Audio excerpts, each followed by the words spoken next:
Hello everybody, this is Gregory with 5-Minute Catholic Apologetics, where 5 minutes of your time may get you to the divine. Today we're going to talk about my 82-year-old mother's statement.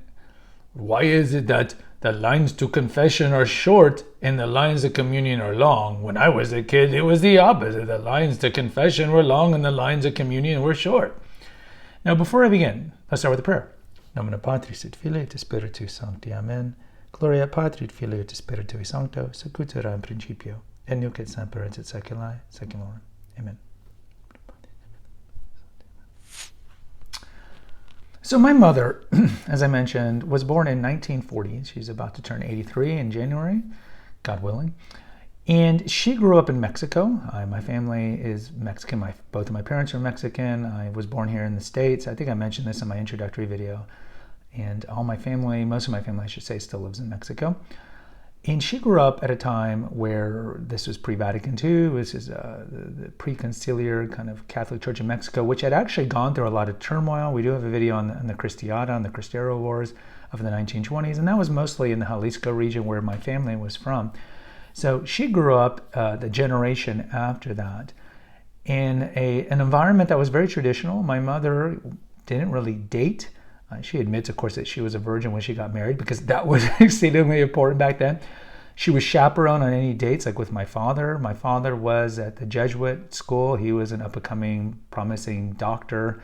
His father was, worked on the highway. So my father was just very gifted, and because of that, he got a scholarship into the Jesuit school and eventually got to go to UNAM medical school in Mexico. But he was 5 years older than her. But very traditional, they were chaperoned, and they went to Mass. They took their faith seriously. And so when they got married in 1962, they eventually came to the States, and they were here since then, mostly in Texas. So you got to see, my mother's gotten to see kind of the changes in the last 80 years, just like if your grandmother probably has too, as well.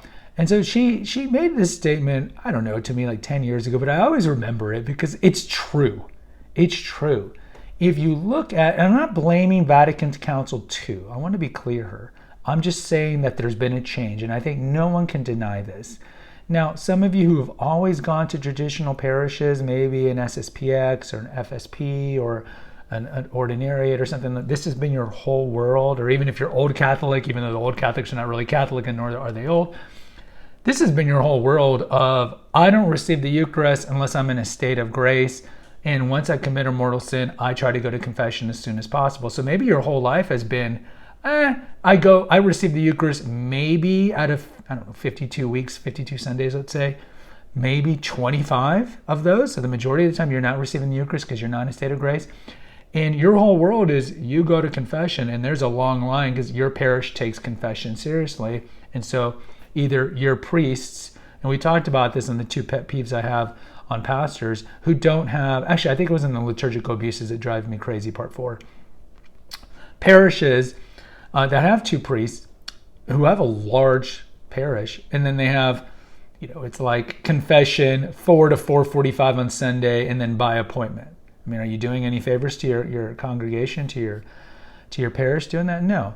So some of you have grown up in that, but most of you have kind of grown up the way I grew up. And you might remember, or your parents or grandparents would remember, a time where communion was serious and you would not go to communion unless you've received absolution. Because we know, if you need the scriptural proof of it, St. Paul talks about in Corinthians what happens when you receive the Eucharist in an unworthy manner. And so we understand the importance, and he even talks about it, whether it be hyperbole or not, that people even die if they receive the Eucharist. They get sick or die if they're not in a state of grace. Now, that could be an allegory for like a spiritual sickness or a spiritual death, but it's a big deal. You cannot receive the Eucharist if you have mortal sin. Now, that goes to what's the criteria for mortal sin? We've kind of talked about it. Are you giving free will? So if it's something that's compulsion-based, like self-gratification or something like that, are you giving full consent? That's not really for this episode. But in the old days, it was totally fine. I mean, I wouldn't say fine, but it was expected to not receive the Eucharist. And my mother would say, and this is Mexico specific, but people didn't go up for the blessing. You just wouldn't go up. And it was understood, like, well, if you're not in a state of grace, you don't receive the Eucharist. So the lines for confession were long, and certainly in this time, I think there were more priests, let's be fair, so more parishes had more priests at their disposal. But confession was much more important in the weekly life of a parish to have confession. And lots of times they would do them on Saturday evenings or even Sunday morning. Where I go, my church in the Ordinariate, they have confession pretty much through Sunday morning, interspersed between Mass times, because they understand the importance of it. So you see this, let's say, 1964 Mexico or 1964 United States, where there was a long line for confession, and so the line for communion was shorter because people understood the gravity of receiving the Eucharist not in a state of grace. And so communion was I wouldn't say more special, but it was rarer. And now you look at post-conciliar time, it's flipped, where, albeit there are some parishes that are not like this, but the typical Our Lady of Suburbia parish, as I did an interview on the Catholic Current, which is a syndicated Catholic show, with Father McTeague. That's his saying, so I'm not going to take credit for it. But Our Lady of Suburbia parish, if you go to the typical Our Lady of Suburbia parish, whether it's because the priest, the pastor doesn't have a lot of times, or it's just the mindset at the parish is confession isn't that important. And I think coupled with that is, well, and we have an episode on this that came out not that long ago, like the misunderstanding of what Mass is. It's like, so if I'm not receiving the Eucharist, then what's the point of going to Mass? It's kind of that mindset. And I just think you also see like the secular world's view really has crept into all Christian churches. Partly that there's no concept of sin. There's no such thing as sin. There's no consequence of sin. And so I think a lot of people who do receive the Eucharist and who are not in a state of grace, but kind of believe in this. It's this. And look, some of them maybe don't know. They were poorly catechized. But the way I look at it now with poorly catechized and having invincible ignorance is we all have the internet. So it's a question of just looking it up. But I think it's the same thing that we talked about in the episode where Protestants secretly come in and receive the Eucharist and they get mad, like, why can't I receive the Eucharist even though I'm a Protestant? I think it's the same mindset that a lot of people have. If you tell lapsed Catholics, and I've had to have this conversation before, like at a wedding or a funeral mass, it's like, you're not in a state of grace. I really, I don't think you should receive the Eucharist. And sometimes they're like taken back, not like offended, but they're just like, nobody ever tells me this, and I don't hear this, and I receive the Eucharist. Even if I miss Mass, which is a mortal sin, even if I miss a Sunday Mass or a Holy Day of Obligation, I still go to the Eucharist. Why? Well, some of it's maybe habit. Maybe some of it is like shame, right? I don't want to like not go up there. Everyone's going to notice. Nobody is looking at us, little narcissists. Nobody really cares. And like I've mentioned in the episode, I receive the Eucharist. I mean, I probably go to confession, I would say 9 times a year. 9 times a year.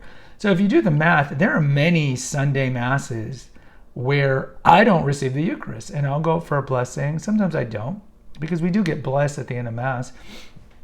Otherwise, you don't necessarily need to go up there. That's your choice if you want to. But I don't have a problem with this idea that, oh my God, people are going to see me taking a blessing. I can have people even ask me, hey, why didn't you receive the Eucharist? Which is pretty gauche, but if people ask me, I would say I'm not in a state of grace. It's understood. Clearly, I'm a Catholic. If I'm not receiving the Eucharist, it's because I'm not in a state of grace. So, in closing, like, why do we see the lines to communion long and the lines to confession short? I think this is poor catechism. I think it's people that are too much of this world instead of in this world. I think it's people with kind of this postmodern, more relativistic, subjectivistic view. Well, God's not going to care. I don't care. I'm not really in a state of mortal sin. Why else am I going to come to Mass? It's like, what? I'm not gonna. It's like going to the doctor's office and you get mad if the doctor diagnoses you with a virus. And you're like, where's my antibiotic? Well, antibiotics don't work on viruses. Shut up! I need my antibiotic. It's almost the same thing. It's like if you go to Mass and don't receive the Eucharist, like, what is the point? See, and I think a lot of this just goes to just a wide chasm of poor catechesis by parents mostly, because they're the number one person responsible for educating the kids in the faith, but certainly on the parishional level as well, it's a parochial level, I should say. It's been a major deficit. So Post in the comments what you think is the reason why the lines to communion are long and the lines of confession are short. If any of you, if this news is new to you, understand we do need to go to confession. Find time. You can make an appointment. But if you can't find time for whatever reason, just don't receive the Eucharist. The Mass, the Holy Sacrifice of the Mass, is the highest form of liturgical worship. It's the highest form of prayer in general. So if you have this mindset like, why go to Mass if I'm not receiving the Eucharist, you got to get rid of that and purge that mentality, because Mass is beautiful and we are expected to go. It is an obligation, and I do have an episode here. It's like, why not go to Mass? Like, what is more important than going to Mass? What is really ultimately, it's a question of your priorities. And if you have this transactional view of your faith, well, I get this, I go in, I put in a token, so to speak, and I get this thing, then guys, brothers and sisters in Christ, I feel like you have a misunderstanding of this. And in humility, in your own humility, we need to kind of discombobulate ourselves and recalibrate things and understand that, yes, if you're not in a state of grace, and that includes missing Mass, and that includes self-gratification, and that includes a host of other sins that are mortal and grave, don't receive the Eucharist. And it's okay if you go to Mass and receive the blessing or don't stand up. It's okay. We don't want to drink from the cup of judgment. We don't want to make this mistake. And that's a sense of pride, the sin of pride, to think, oh, you know what? Yeah, I probably have done all these sins that are grave and mortal, but you know what? I don't care. I'm going to receive the Eucharist. I would not recommend that course of action. I would recommend humility and try to understand the Church's teaching on this. Read the Catechism if you have problems understanding this. And ultimately, we must be obedient to Holy Mother Church and learn why the Church has these things in practice.